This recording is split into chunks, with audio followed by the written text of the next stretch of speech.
Il sera peut-être dès ce soir le nouveau président élu du Portugal. Le conservateur Marcelo Rebelo de Sousa est le grand favori du scrutin présidentiel dont le premier tour a lieu aujourd'hui.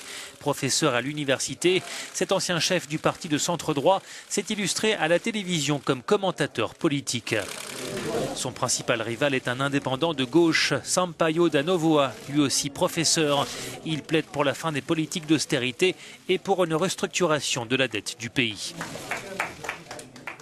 Autre candidate de la gauche, Maria de Belém, ancienne ministre de la Santé notamment et membre du Parti socialiste au pouvoir. En tout, 10 candidats sont en lice lors de ce premier tour du jamais vu pour une présidentielle au Portugal. Voici la plus jeune, Marisa Matias, 39 ans, qui a le soutien du bloc de gauche. Le président sortant, Aníbal Cavaco Silva, ne pouvait lui se représenter après 2 mandats consécutifs. Son successeur devra composer avec un gouvernement socialiste qui dépend d'une fragile alliance avec la gauche radicale. Le Premier ministre Antonio Costa n'a pas explicitement appelé à voter pour un candidat, se contentant d'encourager les quelques 10 millions d'électeurs à se rendre aux urnes. Le taux de participation est d'ailleurs en légère hausse par rapport au précédent scrutin, près de 38% à 18 h.